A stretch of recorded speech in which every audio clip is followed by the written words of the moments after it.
January 6th, 1982 at 2 o'clock in the afternoon, I broke into a chamber beneath the Calvary escarpment north of the city wall of Jerusalem.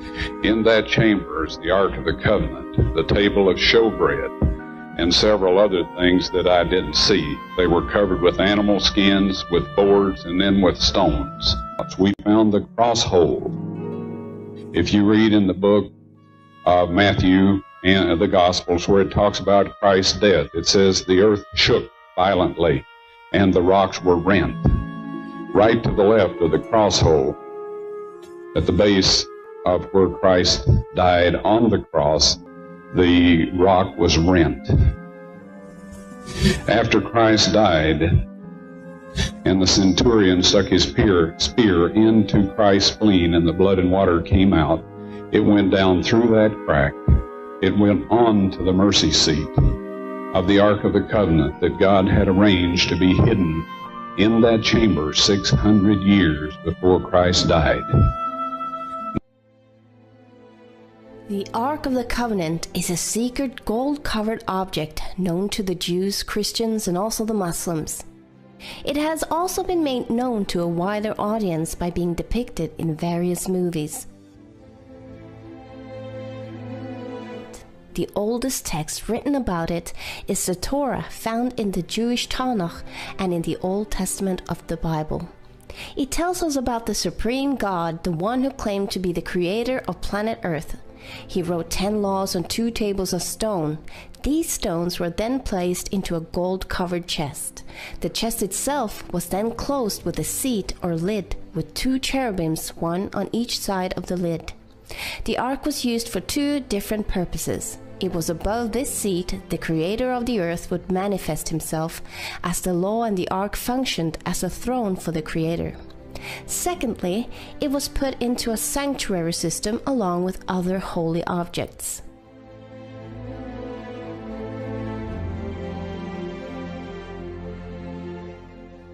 No one was allowed to enter the room that housed the ark, except once every year, where a high priest brought blood into the room and placed the blood in front of the ark and on the seat of the ark. This signified how the people's transgressions against the law in the ark had been brought to justice, by a substitute's blood being brought before the throne.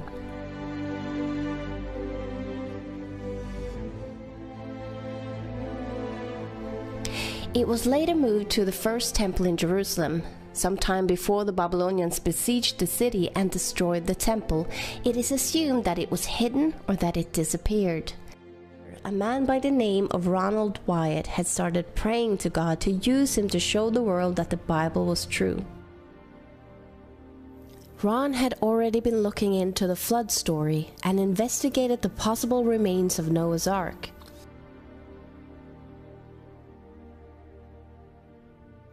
He was also studying the Israel exodus from Egypt and the location where they could have crossed the sea.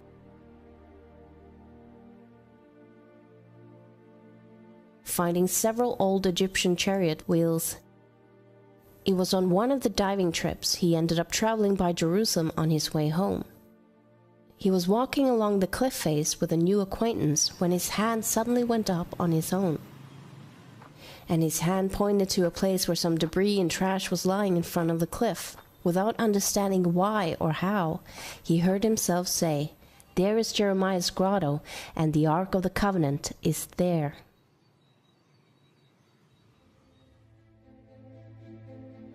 He absolutely saw the possibility that the Ark could be hidden beneath, somewhere in these tunnel systems. He was convinced that God himself had inspired him to find it. Ronald started excavating with his 2 sons in the place where his hand had pointed.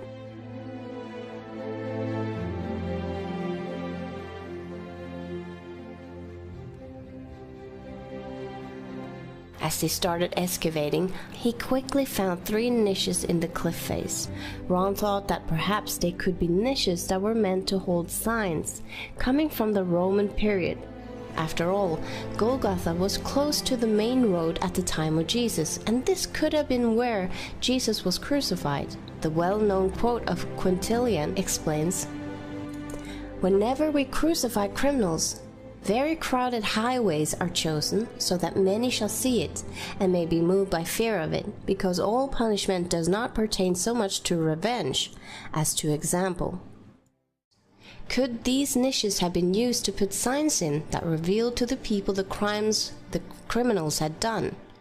He started thinking that this side of the mountain could have been the place where people were crucified. This time they discovered that they could excavate down between the cliff and the rock, and that the cliff almost formed a roof as they excavated downwards. He found a well-preserved section with a wall and a hewn stone standing horizontally out from the wall in the cliff face.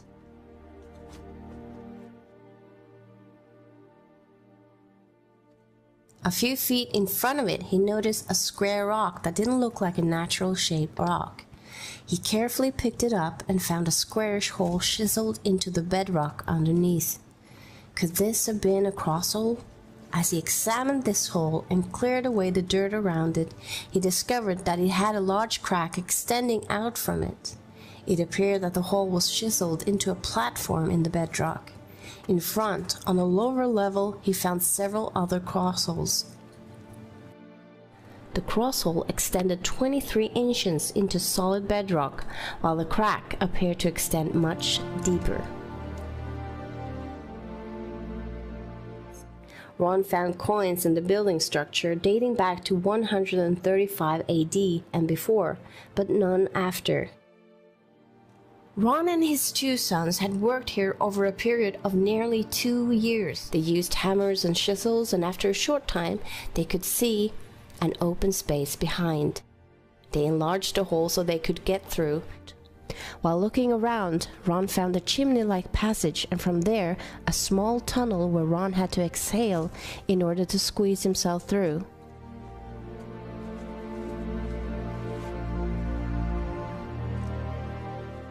He then noticed a stalactite about 16 inches long in front of the cliff wall.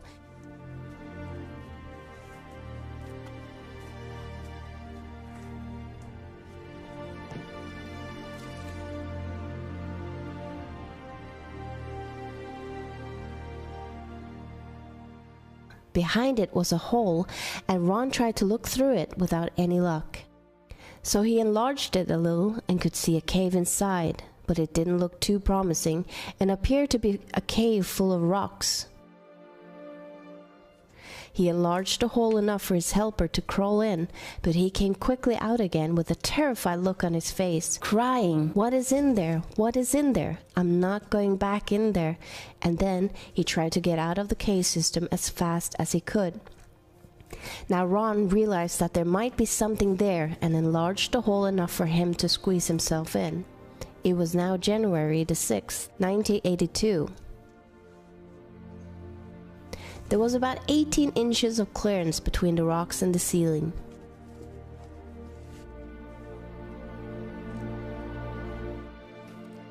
Ron started shining his flashlight down through the rocks to see if there was anything underneath. He saw some dry rotten timbers, and under it some dry rotten animal skins that turned into powder when he touched it. He then saw something reflecting back, something shiny and golden. At first he thought it could be the Ark of the Covenant, but when removing the animal's skin, he saw a gold veneered table with a raised molding around the side, which consisted of an alternative pattern of a bell and a pomegranate. Ron felt sure this had to be from the first temple, or the missing tabernacle furniture, and could be the original table of showbread. He then started to investigate the chamber more closely and looked around. He used his light and noticed a crack in the ceiling. Climbing closely to the rocks to the rear of the chamber, he saw a stone case right underneath the crack. It had a flat stone top which was cracked in two, and a smaller section moved to the side, creating an opening into the stone case. But the top was too close to the ceiling for him to be able to look inside it. He noticed a black substance in the crack above it, and some more of the black substance on the edge of the lid, leading into the box. The crack in the ceiling was directly above the cracked part of the lid, where it was open, and some of the black substance had to have fallen into the case. It was at this time, as Ron recalls, as the instant realization of what had happened here dawned on him, that he passed out.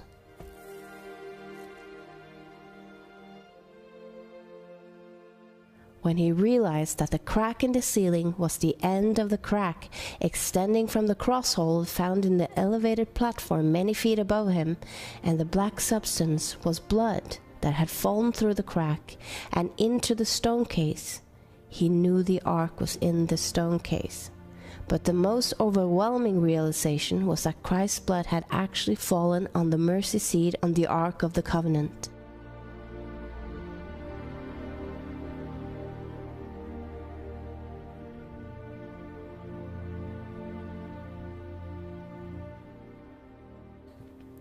Ron was passed out for some time. He later came back to the cave and managed to confirm that it really was the Ark of the Covenant. He informed the Israeli government of the discovery, but was told to keep it quiet. But Ron could not stay silent for long. Ron visited the chamber several times and reported that several items were in there in addition to the Ark of the Covenant in the stone case. The 7-branch candlestick holder with their lamps from the original sanctuary, the golden altar of incense, the table of showbread, a golden censer, an ephod, a mitra with an ivory pomegranate on the tip, a brass shekel weight, oil lamps and a brass ring, and a very large sword.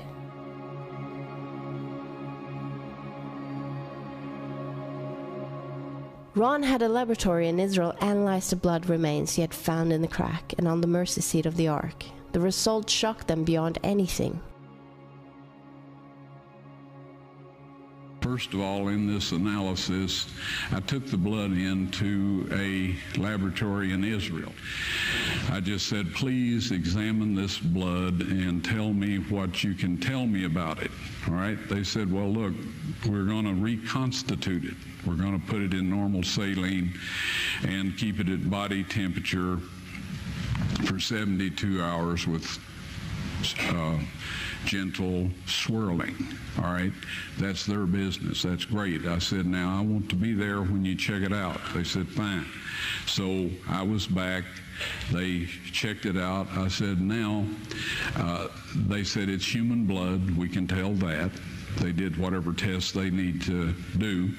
And then I said, take some of the white blood cells and put them in a growth medium and keep them at body temperature for 48 hours. And they said, well, that'll do no good because it's dead blood. I said, would you please do that for me? And they said, okay, we'll do it. So anyway, I said, I want to be there when you take it out and examine it.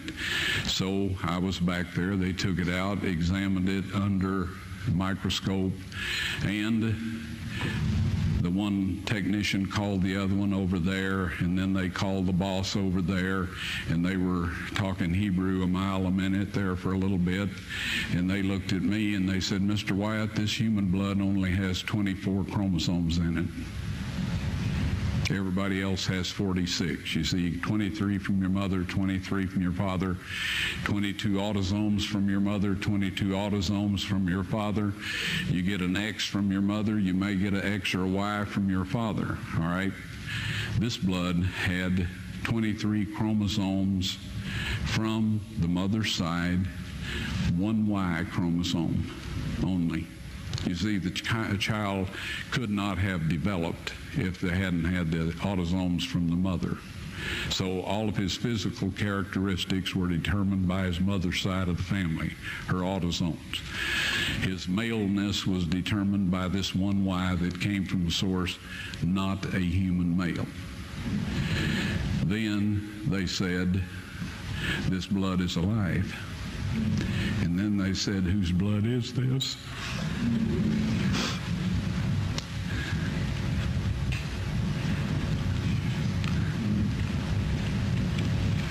I said, it's the blood of your Messiah.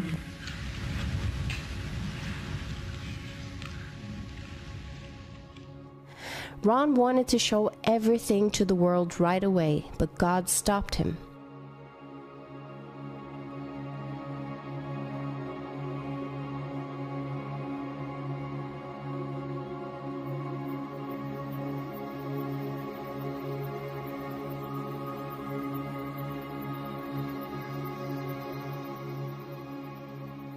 On his fourth visit, the chamber and tunnel were all cleared up and the furniture arranged in their order. Ron instantly felt the presence of angels in the room, and he saw 4 angels, 2 standing on each side of the ark. They told him they were assigned to protect the ark, and then they told Ron to put his camera on a tripod and film.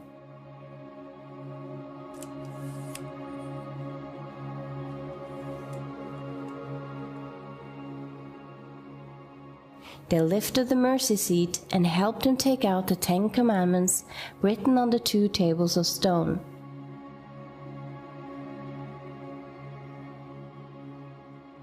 Ron then held them, showing them to the camera.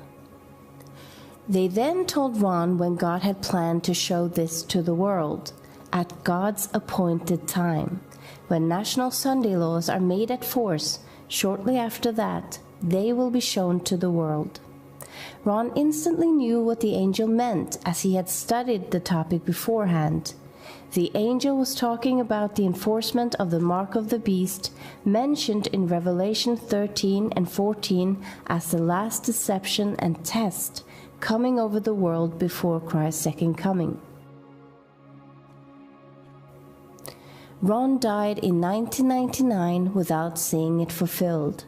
But he knew the evidence of what happened was on tape, and he used his last months and years to tell people about the love of Christ, his sacrifice for us, and then he warned people of the coming mark of the beast law.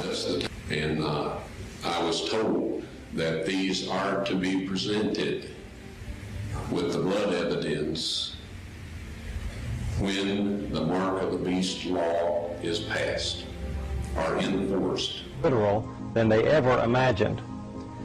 One evening, Ron Wyatt asked me to take a look at some material from a burial cave to see if these tiny particles were present.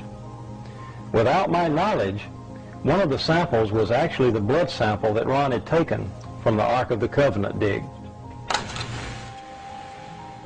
The sample was placed under the microscope, and as the specimen began to come into focus, thousands of tiny particles, somatids, if you will, became plainly visible. At that time, Marinelle, who was standing behind me, began to weep. As I turned around and saw the expression on her face, I realized immediately that the sample we were looking at was actually the sample that Ron had found to be the blood of Christ.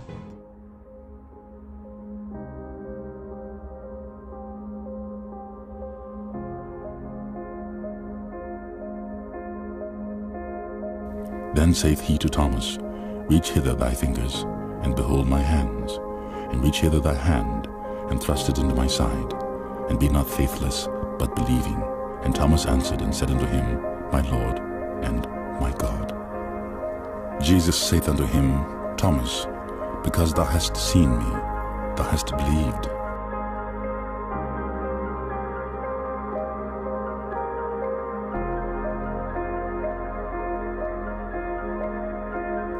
Blessed are they that have not seen, and yet have believed.